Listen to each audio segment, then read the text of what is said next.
고양이 전문 팟캐스트 키티피디아. 안녕하세요. 아나키아라 엄마입니다. 예, 안녕하세요. 그 고통의 아이콘이죠. 얼루가범입니다. 안녕하세요. 착한 소록 누나입니다. 이직이직 우시는. 그리고 엉클조님이 계신다는 걸 왜 자꾸 제가 말씀을 안 드렸는지 모르겠어요. 그리고 막 몸 자기 얘기하러 가슴 치고 막 계신가요? 지금 엉클조 이야기가 먼저 나오니까 네. 먼지나 이 사람 깜짝 놀랐어 지금. 아나 엄마를 보면서 나나 가슴 치는 소리 들으셨어요, 여러분? 정말 깜짝 놀랐습니다. 자, 소록 누나, 얼루가범, 모모모 PD, 엉클조 그리고 아나키아라 엄마 함께하고 있는 고양이 눈높이 팟캐스트 키티피디아 페이스북, 인스타그램에서 영어로 KIDTI-PEDIA 찾아오실 수 있습니다. 팟빵, 아이튠즈에서 들으실 수 있는 건 물론이죠. 오늘은요, 여러분 키티피디아 시즌 1의 마지막 시간입니다. 시즌 1의 파이널, 시즌 1의 마지막 시간. 예. 그동안 정말 많은 사연과 질문을 보내주셨는데요. 답을 일일이 드리지 못했었어요. 그러니까 이게 키티피디아가 구독하시는 분들도 꽤 많았지만 그 비율보다도 이렇게 댓글을 정말 많이 달아주는 팟캐스트라고 다른 팟캐스트를 운영하는 프로듀서가 저한테 와서 얘기를 할 정도였으니까. 아, 그래요? 네, 그렇게 참여를 많이 해주셨는데. 굉장히 많이 달려요, 우리가. 딴 거는 막 몇백 개씩 달렸던데? 그러니까 그거는 방송 오래 하고 에피소드 많이 쌓였으니까. 진짜 마지막까지 정말 제가 이 팟캐스트를 몰라가지고 저 막 진짜 왜 하트가 저도 그랬어요, 하루 저도. 지났는데 더 늘지 않지? 막 이런 거. 왜 구독수가 한 명 줄었지? 막 이러면서 일이 했답니다. 워낙 유명한 방송들을 많이 담당해서 팡팡 이렇게 하고 그러겠지 모르겠지만 저희에게는 한 구독자가 정말 중요해요. 저랑 얼루가범님께는.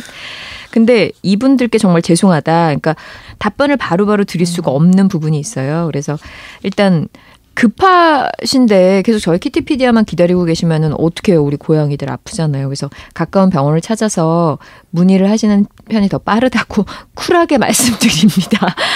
그리고 이건 말씀드려야죠. 그리고 팟캐스트를 그동안 듣고 참여해 주셨던 질문들에 대해서 재빨리 그래도 어쨌든 최선을 다해서 답을 하는 시간을 마련해 보도록 하겠습니다. Q&A 흐름이 될 것 같은 예감. 네. 예, 약간 이제 털지 못한 질문들 여기서 다 마무리를 하고 시즌2를 기약하는 시간이 되겠네요. 네, 사실은 저희가 이제 이걸 시작한 저희의 기획 의도는 그거였다고 생각해요. 그러니까 고양이를 키우는 사람들끼리 뭐 이런 거를 어디다 물어보지? 이게 맞아? 틀려? 뭐 이런 얘기를 할 때 그 갑갑한 마음을 같이 나눴으면 하는 거였지.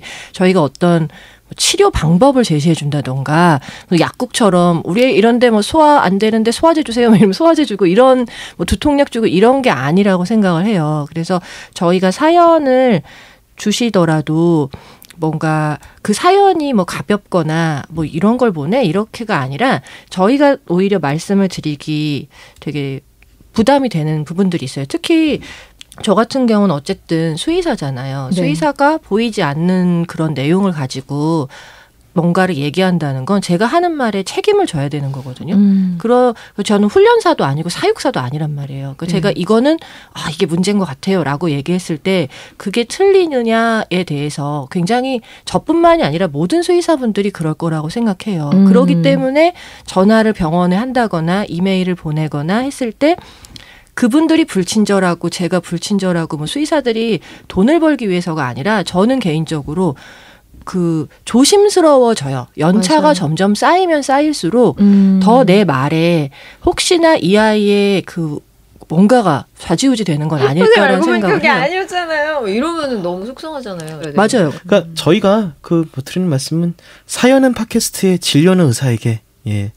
그렇다고 다 답변을 안 드린다는 게 아니라 저희의 답변엔 분명히 한계가 있어요. 그러니까 하나의 참고사항이 될 뿐이니까 저희 나름 되게 열심히 답변하지 않습니까? 예, 그럼요. 근데 약간 그렇게 성격이 나빠서 그렇지. 네, 이런 것일 수 있겠구나라는 거 정도 참조만 하시지 저희가 그거를 확진해 드릴 수는 없다라는 거, 그 한계를 좀 같이 좀 이해를 해주시고 함께 해주시면은 좋을 것 같습니다. 그리고 뭐 사실 제가 이렇게 이건 가까운 병원에 가보세요라고 얘기해도 아나 어머님이 계시는 한, 왜요? 오모모 PD님이 계시는 한, 이 문제들은 계속해서 끊임없이 구구절절 설명하게 될 것 같아요.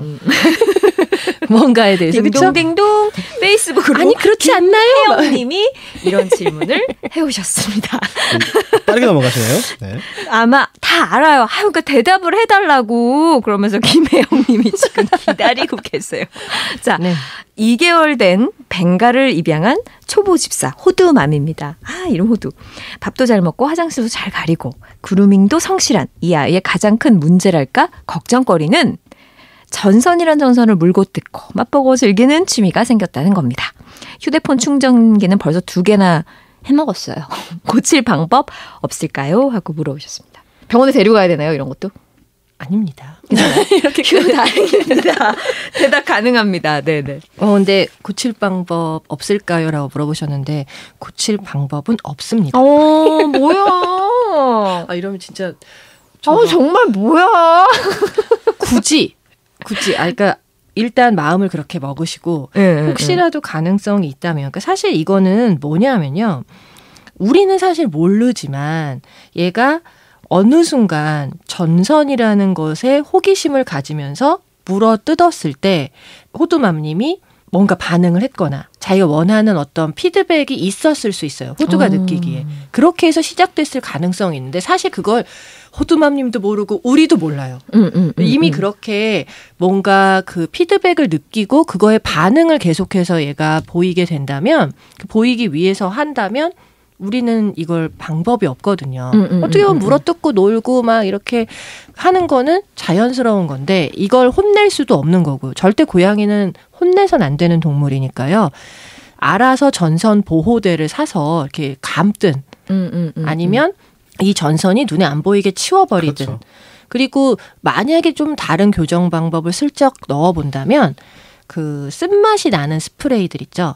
이거를 그러니까 우리가 보통 화초를 물어 뜯는 그러니까 풀 뜯어먹는 애들이 집에 되게 많아요. 우리 아나 엄청 뜯어먹어요. 네, 그 풀 뜯어먹는 애들한테 이거를 제가 뭔가 100% 이걸 1순위로 권하는 방법은 아니에요. 사실은 풀을 뜯어먹는 건 여러 가지 이제 이유들이 있겠지만 혹시라도 먹고 계속 토하고 이런다면 문제가 되니까 못 뜯어먹게 한다면 일단 눈에 안 띄게 다 치우는 게 제일 좋고 그렇지 않았을 때 쓰는 방법인데요.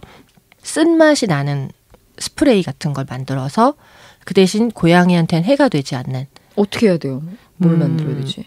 뭐 몇 가지가 있는데 일단 판매를 하는 것들도 있어요. 판매를 하는 그 약간 쓴맛이 나는 스프레이도 있고 그렇지 않고 쓴 약 있죠. 항생제들 중에 쓴맛이 아주 심하게 나는 약들이 있거든요. 그 약들을 이렇게 풀어가지고 쓰기도 해요. 식물한테는 해롭지 않나요? 괜찮나요? 아주 그 정도로 뭐 농도가 짙게 하는 건 아닌데 그러거나 뜯어 먹힘 당하는 거보다 나을 수도 있겠네요. 이렇게 목이 댕강 잘리는 거잖아요. 저희 화분이 그래갖고 너무 지금 힘들어요. 이 전선도 마찬가지로 이렇게 물고 뜯고 뭐 핸드폰 충전기 즐기고. 2개나 해치우고 이러면 핸드폰 충전기를 보호할 수 있는 방법밖에 없어요. 그러니까 눈에 안 띄게 치우는 게 최선이에요. 요새 사실. 그런 것들을 팔거든요. 전선들 이렇게 넣어놓을 수 있는 박스 같은 것들이 있거든요. 네네. 그러니까 그런 것들을 좀 구매를 하시거나. 그리고 꽈배기 모양으로 그렇죠. 해가지고 하더라도 저희 그래갖고 그 헤어드라이어 같은 거나 항상 네네. 있어야 되는 전선들이 있잖아요. 생활 맞아요. 필수들 드러나야 되는. 그리고 제 휴대폰 배터리나 아니면은 노트북 그런 네네. 선 같은 거는 사실 고양이들이 충분히 들어갈 수 있는 공간 안에 그게 늘어져 있으니까 이게 팔더라고요. 뭐 몇 미터에 얼마 해가지고 아주 비싸지 않으니까 한번 해보셔도 괜찮아요. 근처 철물점이나 뭐 사무용품점에서 많이 팔고요. 그것도 인터넷에서도 구매할 수 있고 다른 식으로 그러니까 저는 모든 문제 행동을 사실 고양이가 문제 행동을 보이는 경우는 병적인 어떤 공격성이 아닌 그 대부분의 행동들이 훨씬 더 비율이 높아요. 상담을 하는 비율이. 네. 보면은 가구 뜯어요. 뭐 전선 뜯어요. 풀 먹어요.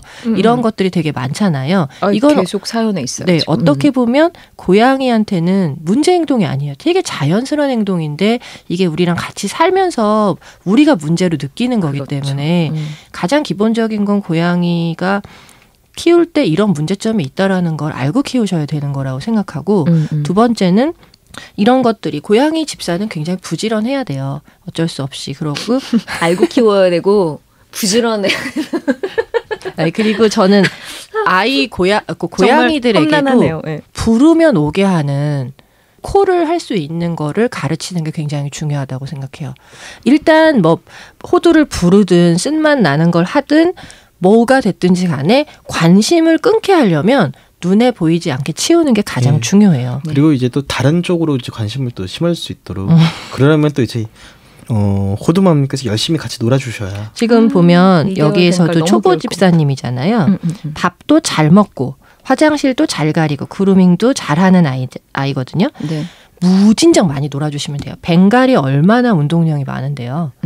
열심히 놀아줘서 내가 너무 힘들어서 전선에 관심을 기울일 수 없어 라는 정도로 만들어주시면 됩니다. 아직 희망이 있어요. 네, 그러면 2개월인데. 파이팅. 예. 자, 이번에는 소파를 뜯는 아이입니다.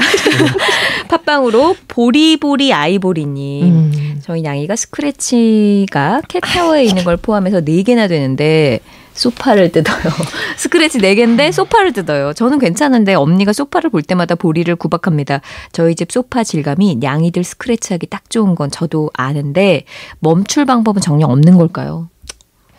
소파. 있어야죠. 어머님께 혼나는 것보다는 나은데요.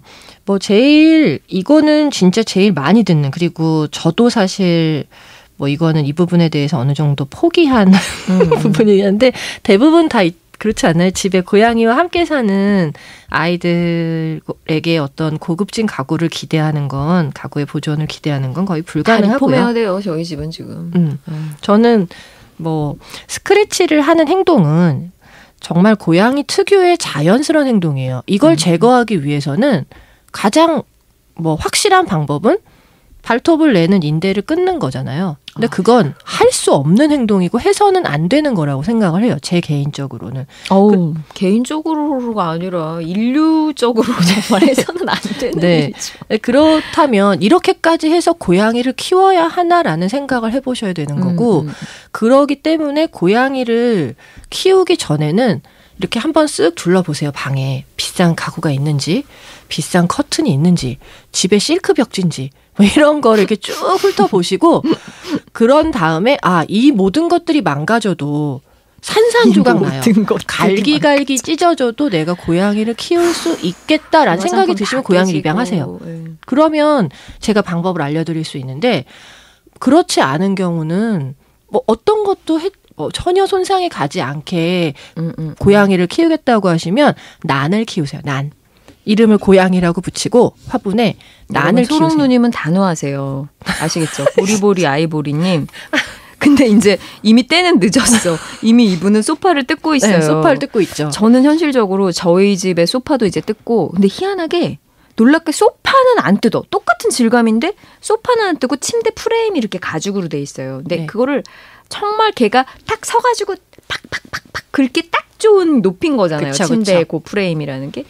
그러니까 세상에 누워있으면 벌써 가죽 떨어져 나가는 소리가 막 들리고 있는 거예요. 그러면서 막 살점이 떨어져 나가는 근데 저는 이미 말리고 거기에다가 천도 대보고 했는데 이게 어느 정도고 집안도 어수선해 보이고 막 그런 거예요. 이미 끝났어. 네, 그 침대는. 그래서 제가 이제 이사를 앞두면서는 마음 비우고 프레임을 약간 벨벳이라든지 그런 걸로 그냥 리폼을 하자. 버리기는 너무 아깝고 형편도 어렵거든요. 기왕 리폼하실 거면 비싼 벨벳보다는 플라스틱으로 이렇게 둘러시면 플라스틱. 침실 인테리어도 있는데 딱 좋아요. 침대 프레임이 플라스틱 걸 보셨어요? 아무리 형편이 어려워도 좀 그건 좀. 그러니까 일단은 광목까지는 제가 아니 광목 진짜 좋아해요. 고양이들이. 괜찮죠? 아니 고양이들이 진짜 좋아해요. 약간 고양이들이 성긴 재질의 천을 좋아해요. 촘촘하게 돼 있는 것보다는 오히려 면 이렇게 직조가 이렇게 보이는 거에 발톱을 이렇게 끼는 거 좋아하더라고요. 저희 코트는 완전히 난리도 아니거든요. 그러기 때문에 뭔가 이제 그런 것들을 포기하셔야 되는데 괜찮은 것 같은데. 제가 보리보리 아이보리님의 사연 중에 저는 괜찮은데 이것 때문에 제가 뭔가 팁을 알려드리고 싶은 마음이 생긴 거죠. 뭐냐면 사실 이걸 포기하신 거잖아요, 이분은. 근데 이제 어머님이 저희가 고양이도 바꿀 수 없지만 사실 부모님도 바꾸긴 힘들어요. 소롱 누님은 엄마 바꾸라고 할 뻔해. 스크래치는 고양이의 본능이에요. 그러니까 첫 번째 우리가 이제 스크래치를 왜 할까라고 할 때 첫 번째는 이제 뭐 영역 표시를 하는 거고, 그다음에 자기의 메시지를 전달하기도 하고, 물론 발톱의 이제 겉부분을 갈기 위해서 하는 것도 있고, 뭐 운동도 있고 하지만 이건 고양이로 태어났기 때문에 자연히 하는 본능이거든요. 밖에 외출하거나 그 밖에 살고 있는 고양이들한테는 전혀 문제가 되지 않는 행동인 거예요. 실내에 있는 아이들이 여기저기에 사실 하고 싶은데 표현할 기회가 없기 때문에 있는 거고, 대부분의 가구들의 자꾸 소파에 하는 이유는 뭐냐면 그 얘네들도 사회적인 영역에서 자기가 생각할 때 중요한 부분에 표시를 하고 싶은 거예요. 여기가 제일 핫스팟이다. 뭔가 근데 여기에 핫플레이스. 여기 중요한 데야. 뭔가 이렇게 막 그러면 하는 건데, 저희 아이린, 아이비, 소롱이를 보면은 이 셋이 스크래치를 하는 위치가 달라요. 그 이게 하나나 둘을 보셨을 때 이렇게 보면은 애들마다 위치를 또 다르고 똑같은 장소에 스크래치를 하는 것 같지만 어떤 애는 조금 낮은 곳에, 어떤 애는 그거보다 조금 높은 곳에다가 하거든요. 각자가 스크래치를 하는 그 모양이나 그런 걸 가지고 서로 표현을 하는 거예요. 이건 내 거야, 건드리지 마, 뭐 이런 식으로 하는 걸 수도 있고, 자신감의 표현이란 말이에요, 이걸로.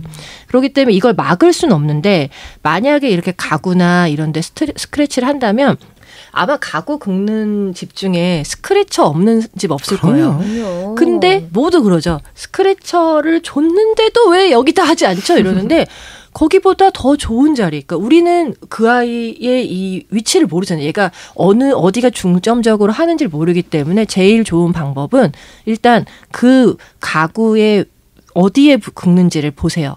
그 위치를 잘 살펴서 우리 아이가 수직 스크래처를 더 원하는지 수평 스크래처를 더 원하는지를 먼저 보고 그 앞에다가 두시는 거예요. 소파가 있어요. 예를 들면 저희 애는 소파 옆면에 이 모서리 있는 데를 긁어요. 진짜 너덜너덜해요. 저는 이제 가죽 소파를 안 쓰고 천 소파를 쓰니까 얘네들이 너무 그거 좋아하는 거예요. 이게 또 자기 냄새도 남잖아요. 어떻게 해도 방법이 없거든요. 그래서 여기에다가 앞에 스크래처를 두고, 심지어는 은박지, 제가 제일 좋아하는 그거 있죠. 왜 은박지 돗자리. 근데 은박지 돗자리도 도톰하니까 이게 이제 뜯기 시작하는 거예요. 뜯었어요, 얼마 전에. 네, 그래서 얘네들이 싫어하는 게 뭐냐면 뜯었을 때 별 효과가 없는 거. 삑삑 하면서 뭔가 제일 좋은 게 플라스틱이에요. 그 플라스틱 아크릴판 같은 거 있잖아요. 그걸로 이렇게 커버를 만드세요. 이렇게 만들어 놓고 그 앞에 스크래처를 두는 거예요. 스크래처를 두고 이 스크래처를 그냥 뒀을 때 사실 뭔지 모르겠는 좀 이상한데 이러면서 긁는 애도 있지만 아예 관심 안 두고 또 딴 데를 찾는 애들이 있거든요. 그럴 땐 스크래처에 관심을 둘 수 있게 천 있죠. 뭐라 그러지? 행주 같은 천 있어요. 약간 갈기갈기 잘 찢어지는 보드라운 천들 있잖아요. 네. 수건도 되고, 그러니까 손수건 같은 그런 보드라운 천은 이렇게 몇 번 가위집을 내서 이렇게 먼지털이, 그러니까 굵은 먼지털이 여러 가닥처럼 만들어 놓고 거기다 매달아요. 수직 스크래처 집안 꼴이 말이 아니겠어요. 그렇게 해놓으면. 제가 아까 얘기했죠. 정말. 방을 이렇게 집을 둘러보고 이 모든 것이 난도질 되어도 좋다라면 키우는 거예요. 지금 듣는데 이렇게 천을 길게 잘라서 수직으로 이렇게 쭉 하면 아니 그러니까 앞만 봐도 당산나무 비주얼인데 아니 제가 이거를 그림으로 그려서 나중에 올려드릴게요. 이게 괜찮습니다. 그 수직 스크래치 옆에 방울 달듯이, 그러니까 이걸로 유혹을 하는 거예요. 여기다 대롱대롱해서 얘네들이 그럼 이 천을 이렇게 흔들어 보면서 거기에 관심을 갖고, 거기다가 더 관심을 가져주기 위해선 얼굴 닦은 천이 좋아요. 고양이 얼굴 닦은 천. 그 안면 페로몬 때문에 좀 더 친숙함을 느끼고 거기에 쓸 수 있거든요. 만약에 공간이 여유가 된다면 원래 있던 소파를 다 똘똘 싸가지고 옆으로 치워버리거나 진짜 그렇게 하고 원래 그 있던 소파 자리에 스크래처를 두는 게 좋아요. 그렇게 해서 이 스크래처를 제가 지금 되게 장황하게 설명하지만 이 스크래처에 익숙해지면 조금씩 매일 30cm씩 옆으로 옮길 거예요. 어느 집안 정도 꼴이 어떻게 있냐고요. 그러니까 이 4개가 있다고 하셨거든요. 보리보리 아이보리님이 선택하시죠. 소파를 계속 뜯기고 살겠습니까? 어차피 그냥 소파를 그럼 기증하시든가요. 플라스틱 소파를 바꿔야 돼. 어떻게든 하겠다라고 하면 이 스크래쳐를 가지고 그 근처에 이렇게 세우는 거예요. 그 주로 하는 자리에다가 세워놓거나 눕혀놓거나 해서 딱 하고 그 다음에 나는 도저히 이걸 뭐 지금 너무 번거롭다. 당장에 어떻게 하냐면 은박지로 싸세요. 은박지 근데 소파에 잘 안 붙어. 이렇게 씌우면 뚜껑처럼 푹 널려 뜨고 이렇게 붕붕 맞아요. 뜨거든요. 랩으로 돌돌 마시고 거기다 은박지를 싸시면 됩니다. 그리고 정말 근데 근데 진짠데 이게 며칠만 참으세요. 어차피 페어된 집. 페어야 진짜 페어. 그리고 두꺼운 양면 테이프 있죠. 이게 폭이 넓은 양면 테이프. 네네. 양면 테이프를 거기다 다 바르세요. 주로 그 스크래치를 하는 그 자리에. 이것도 저것도 아니고 우리 애가 조금 예민한 편이다 하면 양면 테이프만 쫙 붙이셔도 효과가 있어요. 애들이 제일 싫어하는 게 끈끈한 거예요. 그래서 이렇게 딱 오늘 한번 긁어볼까? 이렇게 딱 했는데 뭔가 딱 걸리면서 그 느낌이 싫잖아요. 뭐지? 라고 하다가 딴 데 가서 또 긁어요. 진짜 그렇거든요. 그런데 그 다음에 이제 이게 단점은 돈이 많이 들어요. 양면 테이프를 한동안 익숙하게 하려면 어마어마한 양을 붙여야 되기 비싼 때문에. 소파도 끈적해질 수 있다는 가능성이 있어요. 그렇죠. 네. 그래서 이제 저 같은 경우 랩을 씌우고 그리고 애초에 비싼 소파는 포기하셔야 된다니까요. 보리보리 아이보리님. 네. 그렇게 해서 포기하세요, 소파는. 그러니까 이미 흠집이 난 가구 앞에 이제 고양이 스크래쳐를 두는 거. 그러고 그걸 잘 쓸 수 있게 천을 잘라서 얼굴을 이렇게 좀 닦고 닦은 천으로 그 볼같이 그러니까 이렇게 우리 마치 길에서 이렇게 허수아비 꼬시듯이 이렇게 뭔가 꼬시는 그런 유혹물을 하나 만들어 가지고 두시는 게 좋고 반드시 절대 그 소파를 건드리지 못하게 철저하게 막아두시는 게 제일 중요해요. 그 동안까지는 스크래쳐에 적응을 하고 나면 그 다음에 조금씩 옆으로 해야 되는데 이게 문제는 수직 스크래쳐가 생각보다 왜 사놨는데 애들이 잘 쓰지 않지라고 생각했을 때 첫 번째 문제는 높이예요. 애들은 앉아가지고 이렇게 긁는 게 아니고 팔을 쭉 뻗어서 스트레칭을 하듯이 긁어야 되기 때문에 맞아. 상당히 높이가 높아야 되거든요. 근데 시중에 파는 스크래쳐들이 그렇게 높지 않아요. 그렇다면 소파를 밧줄로 꽁꽁 이런 식으로 뭔가 살아남기 위해서는 그렇게 해야 되고 조금 그 만드실 수 있다면 나무 판을 목공소 같은 데서 이렇게 거울처럼 왜 전신 거울인데 세워놓을 수 있는 거울 같은 거에다가 스크래쳐 판을 붙여서 해보시는 것도 괜찮거든요. 집에 그냥 전신 거울 대신 스크래쳐를 두신다 이렇게 생각하시면 될 것 같고 어쨌든 약간 넋이 나갔습니다. 기둥에 중요한 건 앞다리를 기둥에 대고 일어섰을 때보다 높이가 높아야 되는 거예요. 그러니까 얘네도 이걸 잘 갖고 놀려면 자기가 이렇게 팔을 뻗어서 긁으면서 남에게 특히 나 혼자가 아니고 그러니까 고양이 혼자가 아니라 여러 고양이랑 있거나 둘이 있을 경우에는 그 스크래치를 하면서 애들이 이제 저희를 쳐다보거나 다른 고양이 쳐다볼 때가 있어요. 나 이만큼 커라고 뭔가 그런 과시하는 행동이기도 한단 말이에요. 살짝 위협을 하는 그런 행동인데 딸랑 무슨 스크래쳐가 한 30cm, 45cm 이 정도 되면 너무 낮을 수 있어요. 우리 애가 크다면. 그렇기 때문에 좀 그런 거는 만들어 두시면 과연 스크래쳐가 이제 좀 적당한지를 먼저 이 4개 중에 쓸만한 게 있는지를 보시고 아니면 정말 만들어 두셔도 돼요.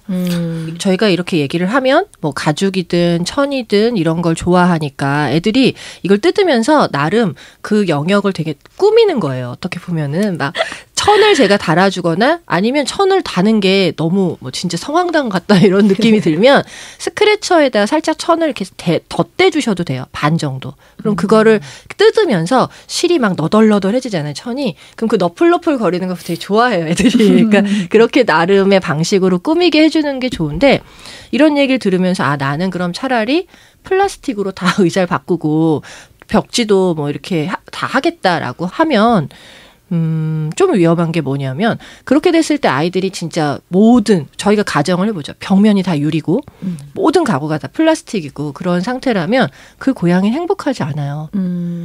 아까 말씀드린 것처럼 이건 고양이의 의사표현 방식이고 되게 자연스러운 본능이에요. 그러니까 표현할 기회를 잃는 거예요. 나랑 삶으로 해서. 그거는 되게 아니잖아요. 그러니까 그냥 뭐 할 수 있는 이 가구만은 안 되겠다 이러면 저희가 생각하는 말씀드린 그런 방식으로 해서 조금씩 옮기다 보면 또 운이 좋으면 귀신같이 옮겨지기도 하고 그 다른 곳으로 대체할 수 있는 공간을 반드시 만들어줘야 되는 거고 무조건 막는 게 아니고 그것만 기억하시면 교정은 생각보다 그렇게 어렵지 않아요. 네. 훨씬 더 많이 주면 돼요. 소파 하나 뜯을 거를 3군데 4군데의 스크래처를 막 풍부하게 주시면 귀신같이 또 다른 데 옮기고 정 안 되면 그냥 소파 저 구석에 베란다 저쪽 구석에 놓고 그다음에 가운데 사회적 으로 중심이 되는 영역에 스크래처를 핫플레이스에다가 그래서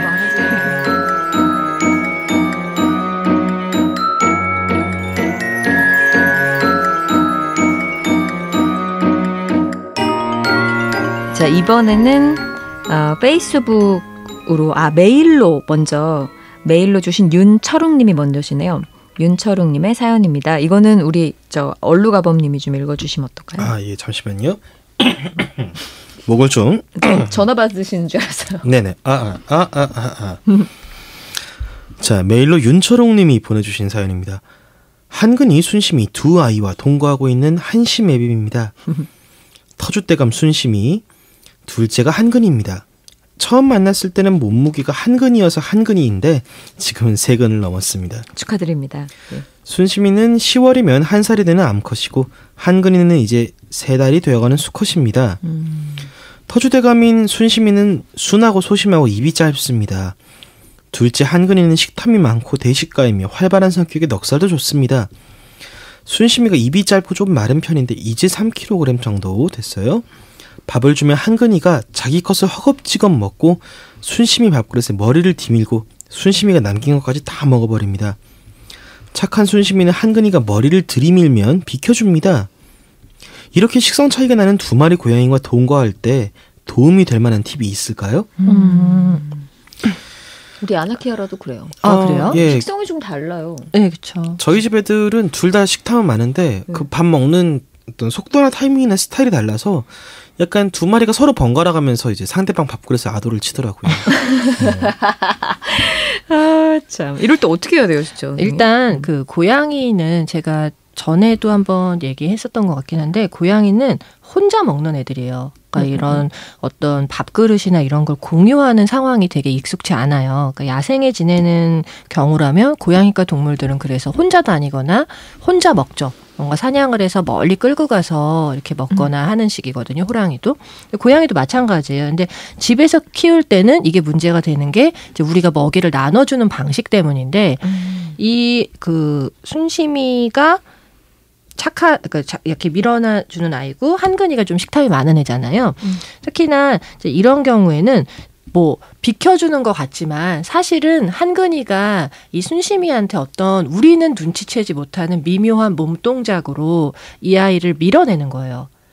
비켜 뭐 이런 식으로 하는 거기 때문에 그러면 그 고양이는 그러니까 지금 순심이 입장에서는 고양이들은 원래 싸우지 않는다 그랬잖아요. 특별한 마찰을 피하기 위해서 원래 크게 다치니까. 그렇죠. 그러기 때문에 마찰을 피하기 위해서 그냥 피하는 거예요. 피하는 거고 우리가 그냥 이걸 양보해 준다라고 혹은 많이 생각을 하는데요. 그러고 나면 이제 밥그릇이 만약에 하나인 경우는 얘는 이제 여기저기 다니면서 배회하게 되거든요. 더군다나 식탐이 많은 고양이라면 밥 먹을 때는 그 먹을 걸 공유하는 건 좀 바람직하지 않아요. 이게 굉장한 스트레스가 될 수 있어요. 화장실도 마찬가지고. 한근이 순심이는 밥을 주면 다른 그릇에는 주는 것 같아요. 그죠? 한근이가 자기 것을 먹고 순심히 밥그릇에 머리를 디미는 거예요. 이럴 때 해결 방식은 좀 더 밥그릇수를 많이 늘려주는 거예요. 진짜로 다양한 공간. 그리고 이렇게 만약에 만약에 원룸에 있다 그러면 한 4-5군데 포스트를 두고 그 작은 그릇으로 여러 군데. 그러니까 이 한근이가 뭔가를 먹는 동안에 순심이가 좀 편하게 먹을 수 있는 다른 공간을 두는 거고요. 아니면 밥을 먹을 때 우리는 식사는 가족이 함께 해야지 뭐 이런 개념이 있기 때문에 뭔가 나란히 놓고 먹어서 근데 너무 그것 때문에 자꾸 순심이가 피하다 보면 알게 모르게 이게 쌓여서 다른 문제 행동이 나올 수 있거든요. 그러니까 밥을 먹을 땐 격리. 잠깐 밥 먹는 동안에는 하고 그 제가 말한 작은 그릇들로 여러 군데다가 두시는 게 좋아요. 저는 그렇게 해서 따로 저 끝에서 그 한근이가 먹기 시작하면 이쪽에 순시미를 주는. 그렇게 해서 이제 한근이가 먹으면서 오는 동안에 시간을 좀 벌어주는구나. 그렇죠. 맞아, 그것도 맞아. 방법이 될 수 있죠. 맞습니다. 그러니까 좀 여러 공간에 그것도 바닥에만 쭉 깔아놓지 마시고 좀 식사 공간을 위아래로 이렇게 해서 여러 군데다 두시는 게 모든 충돌을 막을 수 있어요. 정말 순시미가 참다 어느 순간에 약간 우리는 얘네들의 어떤 되게 많은 몸짓 언어들을 이해하지 못하거든요. 근데 그거를 이렇게 뭔가 충돌이 있는데 그게 싸움으로 나중에 되게 되면은 이제 서로 공격하는 고양이가 될 수 있으니까요. 일단은 공간을 풍부하게 되면 그리고 마찰을 피하게 되면 굳이 사이좋게 먹을 필요 없어요. 그냥 살림살이가 이렇게 좀 풍부해야 또 행복해요. 우리의 성지 있잖아요. 불화하지 않고. 다이소? 그렇잖아요. 네, 다이소에 그 굉장히 예쁘고 작은 그릇들 많아요. 그런 거. 알겠습니다. 자, 윤철웅 님이 아셔야죠. 윤철웅 님이 아시겠습니까? 아마 도움이 되셨으면 좋을 것 같고 도움이 되실 것 같고요. 마지막이 될 것 같아요. 그 마지막 사연인데 메일로 주신 사연입니다. 자, 일단 한번 들어봐 주시죠. 제가 소개해 드릴게요. 안녕하세요. 추석 잘 보내고 계신가요? 추석날 도저히 참다 안 되겠어서 키티피디아의 도움을 요청합니다. 유유. 저는 규리와 유자라는 착한 두 고양이의 집사입니다. 키티피디아에서 소개되는 다양한 고양이들 이야기를 들으면서 어머 우리 애들은 안 그러는데 라며 자식 부심이 나날이 차오르고 있던 중이었습니다. 그러던 제가 요즘 수면 부족에 시달리며 나날이 말라가고 있습니다. 다 제 욕심 때문이긴 하지만 저도 어쩔 수 없는 상황임을 이해해 주시고 해결책을 알려주세요. 유유. 규리는 5살, 유자는 3살로 늦은 감이 있지만 결혼을 앞두고 애들에게 변기 훈련을 시키기로 마음먹었습니다. 왜 유튜브에 보면 사람 변기에 올라서서 용변 보는 기특한 아이들 있잖아요. 혼자 살 때야 나만 지저분하면 되니 별 상관없었지만 남편까지 고양이 화장실과 씨름시키고 싶지 않은 게 제일 큰 이유였어요. 남편이 고양이를 예뻐하긴 하지만 집사로서의 경험은 거의 없거든요. 남편 핑계를 대긴 했지만 솔직히 살인적인 집값 때문에 넓지 않은 신혼집에 살면서 좀 더 쾌적한 생활을 하고 싶은 게 저의 욕심이었습니다. 모든 엄마가 그렇듯 전 우리 애들은 달라 라고 자신만만하게 시작했습니다. 입양해온 날부터 여지껏 단 한 번도 화장실이 아닌 곳에 실수한 적이 없는 기특한 애들이거든요. 폭풍 야근으로 매일 새벽 들어와서 일주일 가까이 애들 화장실 청소를 해주지 못해 고양이 화장실이 명절날 고속도로 길가에 있는 간이 화장실보다도 못한 청결 상태가 됐을 때조차도 인내해주던 아이들이었습니다. 저는 리터 퀴터라는 변기 훈련기를 구입 0단계인 사람 화장실로 자기 화장실이 옮겨졌다는 걸 인지시키기부터 시작했습니다. 평소 쓰던 벤토나이트 모래를 변기 훈련기에 깔고 화장실 바닥에 두었습니다. 애들에게 화장실은 털을 깎거나 목욕을 시키는 싫은 장소로 각인돼 있었기 때문에 화장실까지 들어오게 하는 것도 인내가 필요했습니다. 똑똑한 아이들은 이틀 정도 후부터 화장실 바닥의 변기 훈련기에서 용변을 잘 보게 됐습니다. 첨부한 사진이 규리처럼 조준에 좀 실패하긴 하면서도요. 역시 우리 애들은 똑똑해 라며 이제 변기 훈련기를 변기 위로 올려놓는 단계로 가야겠다 싶었습니다. 그런데 애들이 모래 위에 용변을 보고 덮는 과정에서 필연적으로 모래가 옆으로 튀잖아요. 벤토나이트 모래를 계속 쓰다가는 변기가 막힐 것 같았습니다. 그래서 물에 녹는 모래, 펠렛형을 써서 훈련을 이어나가야겠다고 생각하고 두부 모래로 모래를 바꿨습니다. 이때부터 문제가 생겼습니다. 애들이 화장실 쓰기를 거부하는 것이었습니다. 처음 보는 펠렛의 질감이 이상했나 봐요. 펠렛 위에 올려놓으면 즐거우라고 도망치기를 이틀. 용변을 어찌 참나 싶을 때는 밤에 끙끙 울며 불만을 표하더라고요. 그래서 규리부터 안고 화장실에 들어가 문을 닫고 펠렛 위에 앉혔습니다. 옆에 쪼그리고 앉아서 온갖 말로 회유하고 어르고 달래고 칭찬하길 30분. 드디어 규리가 펠렛 위에서 쉬를 했습니다. 그리고 응아까지 숨풍숨풍. 둘째인 유자도 같은 방법으로 하고 나니 용변을 보더라고요.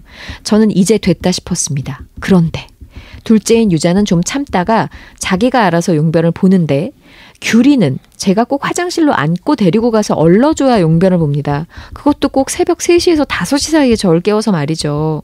엄청난 소리로 우로 제껴서 절 깨우고는 용변 시중을 들게 하는 바람에 요즘 매일 수면 부족에 괴롭습니다. 몇 번은 무시하고 잠을 청했는데요. 제가 이로 날 때까지 울더라고요. 용변 시중은 한 번에 15분 이상은 걸리고 소변을 치우고 다시 자리에 누우면 곧 다시 깨워 이번에는 대변을 보는 시기입니다. 변기 훈련을 포기하라고는 하지 말아주세요. 여기까지 잘 왔다고 생각합니다. 밤에 절 깨우지 않고 혼자서 용감하게 용변을 보게 하는 방법이 없을까요? 뭐가 불만이어서 꼭 저를 깨우는지도 궁금합니다. 호통, 소통, 고통님 도와주세요. 도와주세요. 예. 사진도 첨부를 해주셨어요. 네. 아유 시즈탭이 약간 저기 저스틴하고 비슷한 보셨어요. 예. 근데 저기 규리 유자 어머니 저희 이 스튜디오 분위기가 쎄합니다. 쎄한 이 분위기. 이게 실제 사연인가요? 실제 사연이죠. 정말로 진짜로 실제 사연인가요? 키티피디아 앞으로 메일을 이렇게 제가 보기에는 정말 정성껏 길게 엄청난 시간을 투입하셔서 쓰신 거예요. 사연을 제가 쭉 읽어보니까 그렇죠. 읽는데도 이렇게 시간이 오래 걸리는데. 네. 뭐 제가 정확한 상황을 구체적인 상황을 다 몰라서 뭐 얘기하는 걸 수도 있지만 저는 처음에 들었을 때 이게 정말 실제 사연일까? 그리고 두 번째는 이 규리 유자를 키우는 이 보호자분이 이걸 우리에게 실제로 일어나는 일을 얘기한 걸까? 놀리려고 하는 말은 아닌가? 이거 들으시면서 다른 분들은 어떠셨는지 모르겠는데요. 아마 이거 듣는 모든 분들이 저희랑 비슷한 느낌을 가질 거예요. 차마 말을 못할 뿐. 우선 저는 여기에 도와드리고 싶은 생각이 전혀 없어요. 그러니까 이거를 도와드릴 수 있는 상황이 아니에요. 그러니까 제일 문제는 뭐냐면 지금 이분 이 아이들 데리고 병원에 가보셔야 돼요. 그 병원에 가보셨는지 궁금해요. 일단 변기 훈련은 도대체 왜 변기에다가 싸야 되는지 모르겠는데 그냥 사람은 변기에 고양이는 리터박스에 그냥 기본이라고 생각을 하거든요. 근데 일단 변기에 싸는 거를 하는 과정에서 분명히 얘네들은 결장에 문제가 생겼어요. 거대 결장이 있을 거고요. 엑스레이 찍어보셔야 되고 만약에 그게 티가 안 나더라도 그 고양이가 밤에 15분 넘게 용변은 그 자리에 그게 불편하든 어떻든지 간에 얘가 불편해서 못 사는 게 아니에요. 지금 못 사서 불편해서 우는 거예요. 변기가 싫어서가 아니라 처음엔 그랬을지 모르겠지만 이거는 얘가 지금 너무 아파서 우는 거라고요. 고양이가 아웅아웅 우는 게 불편해서 우는 거예요. 제가 우리 싸고 싶은데 쌀 수가 나오지 없어요. 않는 저 거예요. 도와주세요. 네. 어떻게 왜 안 나와요? 네. 이제 이런 거예요. 방광염 앓고 있는 고양이를 키우시는 분들이나 그러니까 방광염 때문에 문제가 되는 아이들이 많잖아요. 변비 때문에도 문제가 되는 애들이 많아요. 그분들 다 아실 거예요. 애들이 화장실에 들락날락 하면서도 좋아하는 멀쩡한 화장실을 들락날락 하면서도 그 안에 들어가서 5분씩 10분씩 소리를 내요. 왔다 갔다 하다가 막 소리를 낸단 말이에요. 그리고 아니면 심지어 울기도 해요. 그래서 병원에 오는데 이분은 이게 우리 아이가 지금 얼르고 달래주는 게 아니라 병원에 가셔야죠. 지금 규리가 5살인데 결장에 문제가 생겼거나 아니면 거대 결장이면 이거는 진짜 어떡하실 거예요. 변이 계속 참으면서 거기에 쌓이는데 그러니까 이게 득보다 실이 훨씬 많으시다는 거를 규리 유자 어머니가 지금 모르신 감이 있어요. 그죠? 그러니까 병원에 가셔서 이거 관장하시고 약 처방 받으시고 이미 너무 지났을 수도 있어요. 이게 변기 훈련을 단순히 포기해서 될 일이 아니라 화장실을 얘가 좋아하는 아무리 넓은 화장실에 벤토나이트 깔아줘도 못 살 수 있다고요. 변기 훈련을 함으로 해서 얘네가 장에 문제가 생겨서 결국은 용변을 변비라는 질병이 생긴 거죠. 아예 못 보는 그런 상황이 된다는 거죠.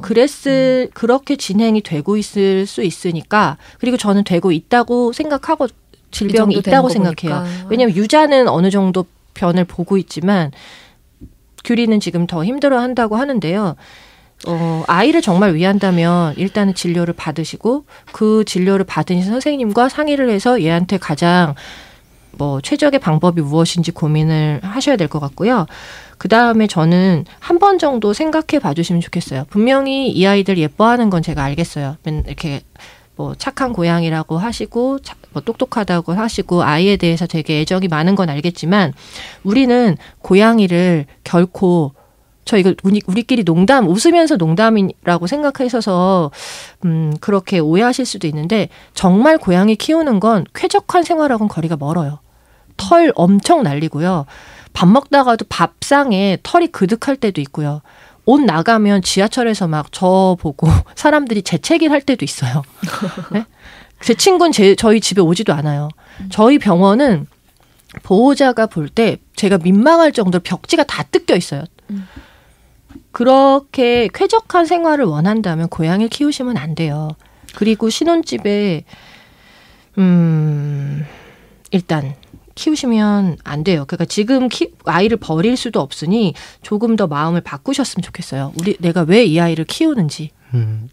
뭐 다른 것보다도 저희가 그 키티피디아의 취지 자체가 고양이와 함께 행복한 삶을 살자고 하는 건데 그거는 둘이 같이 행복하면서 고양이가 행복한 걸 보고 나도 행복한 거고 그런 건데 지금 그 우리 귤이 유자맘님 저희가 쭉 제 메일을 읽으면서는 지금 상황은 귤이 유자한테 너무 많은 걸 바라시는 것 같아서 저희 마음은 좀 이해해 주시고 고양이 화장실이 따로 있는 이유가 있는 거잖아요. 약간 고양이 묘권을 조금 더 내 귀엽고 나를 많이 받아주고 참아주는 이 고양이에게 고마운 마음이 크신 것 같은데 그 마음으로 이 아이들도 배려해 주시는 편이 지금은 더 나은 것 같아요. 저는 SNS를 잘 안 봐요.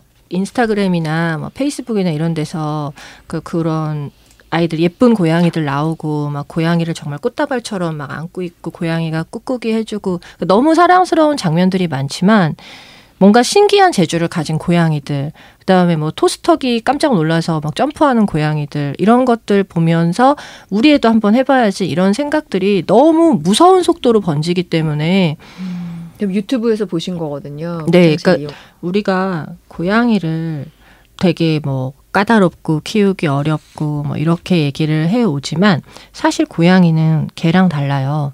굉장히 다양한 환경이나 사회적 상황에 되게 폭넓게 적응을 하는 동물이에요. 무인도에 나밖에 없고 화장실이 없는데 난 죽어도 변기에 안 싸라고 하면서 뭐 일주일 열흘 뭐 한 달씩 용변을 못 참는 사람은 없을 거예요. 어딘간 싸겠죠. 그렇겠죠. 근데 그런 걸 그냥 고양이가 하고 있을 뿐이에요. 그렇다고 뭐 이미 변기에 싸고 있는 고양이를 제가 뭐라고 비난할 생각은 없어요.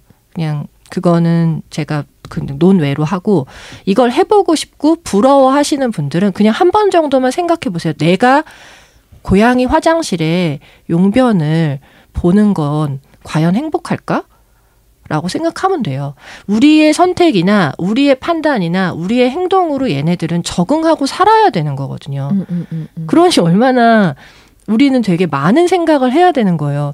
아마 그 지금 사연 보내주신 그 귤이 유자 어머니 뿐만 아니라 많은 분들이 또 이런 고민이나 이런 생각들을 해보셨을 분들이 계실 거예요. 분명히 우리한테 사연을 보내주신 분이 귤이 어머니 유자 어머니여서 그렇지. 그래서 이런 생각을 하고 계신 분들께 다시 한번 좀 생각을 재고해 주십사라는 말씀을 좀 드리면서 방송을 마무리할 수 있어서 저는 되게 좋은 것 같아요. 네네. 뭐 귤이 유자 어머님도 저 여자는 왜 이렇게 광분해서 떠들어? 라고만 생각하지 마시고 용감하게 사연을 주신 거고 이게 정말 나쁜 행동이 아니라고 제가 곰곰 생각해 보니까 나쁜 행동이라고 생각하지 못하셔서 이렇게 보낸 건 아닐까.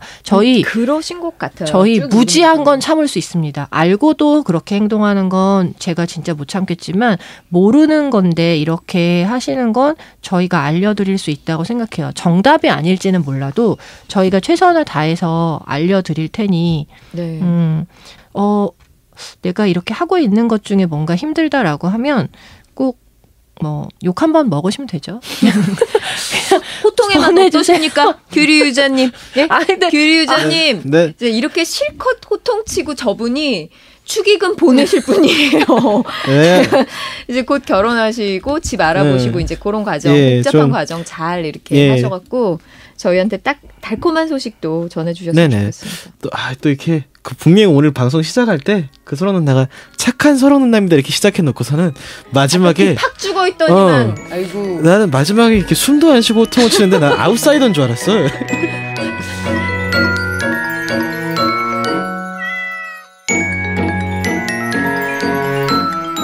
그러니까 언젠가부터 우리나라에서 고양이를 키우는 사람이 굉장히 많이 늘었어요.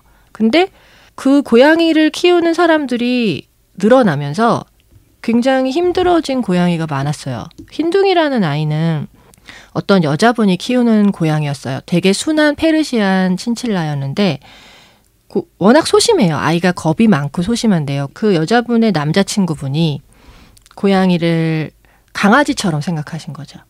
앉아, 기다려, 뭐 이리 와, 뭐 이렇게 하면 가만히 있어. 뭔가 예쁘다는 마음을 가지고 행동을 하는데 흰둥이 무서웠던 거예요. 그러니까 도망가고 핥히고 도망가니까 네, 이 남자분은 괘씸하니까 더 쫓아가서 길들이려고 잡으려고 하고 잡으려고 하면 하악거리면서 뒤로 숨어버리고 가서 막대기로 막 쑤시면서 아이를 이제 나오라고 위협하고 그치만 여자친구분이 흰둥이를 너무 좋아했기 때문에 포기할 수가 없었어요. 그만큼 또 남자친구분도 사랑했겠죠.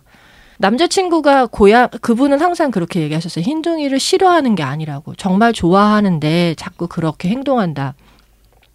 그러고는 흰둥이가 그래서 자꾸 밥을 잘 못 먹고 힘들어하고 좀 남자친구 있을 때는 어쩔 때는 막 호텔을 온 적도 있었어요. 그런데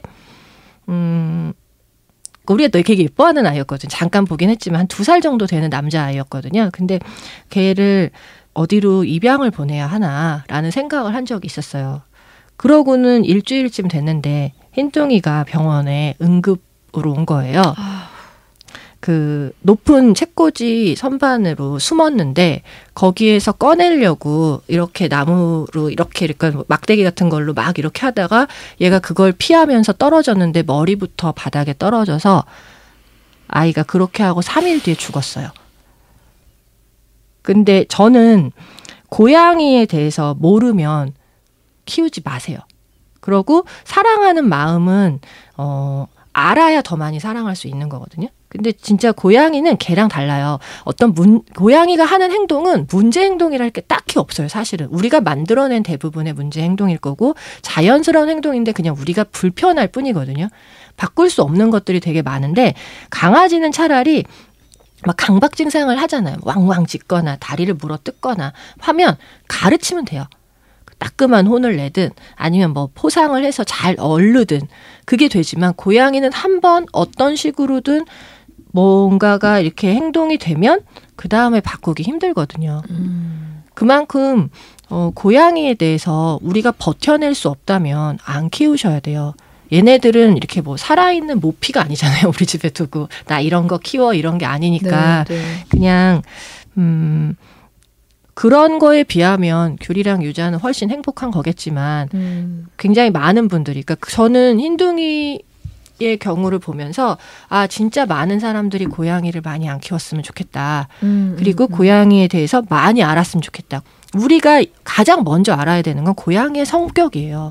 고양이 키울 때 피해 입는 것들 이런 거 물어보세요. 주변에 고양이 키우고 싶으면 고양이 키우는 분들한테 혹은 물어보시고 아니면 이걸 방송을 들으시는 분들 주변에서 누가 고양이 키우겠대 이러면 안 좋은 점 리스트를 쭉 읊어주세요. 너 집에 비싼 가구 있니? 뭐 이런 거부터 시작해서 그 아이가 빨래바구니에도 오줌을 쌀 수도 있고 내 린넨을 다 뜯어 먹을 수도 있고 얼굴에 스크래치를 할 수도 있고 내 아이를 물 수도 있어요. 그런 거 감당할 수 없으면 안 키워야 되는 것 같아요.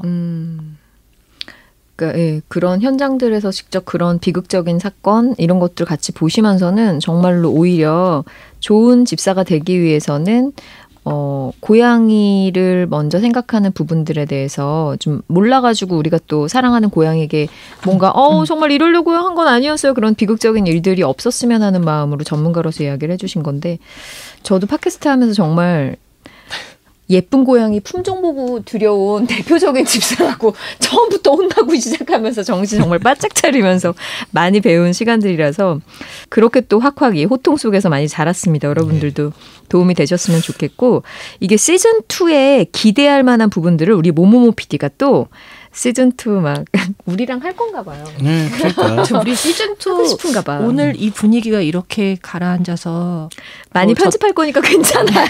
네, 제 탓입니다만 이런 거를 우리한테 읽히기만 하고 저기 또 시즌2는 딴 사람들하고 할 수 그런가 봐요. 아무래도 새 부대 마련했으니까 새 술 담겠다고. 일단 시즌2 이런 기대를 여러분 하셔도 됩니다. 그 블로그 졸리보트님이 아니 이렇게 피가 되고 살이 되는 정보를 집사생활 반년 만에 이 방송 듣게 됐는데요. 진심 너무 좋아요. 앞으로 여러 가지 많이 다뤄주세요. 신부전 방광염인 4살 아이를 모시고 있어서 특히 건강관리 쪽이 많이 궁금합니다. 번창하세요. 예. 감사합니다. 엄청 기다리실 분 그죠? 또 이제 뭐 신부전이나 방광염, 복막염, 범백 등을 물어보신 분들 굉장히 많으셨습니다.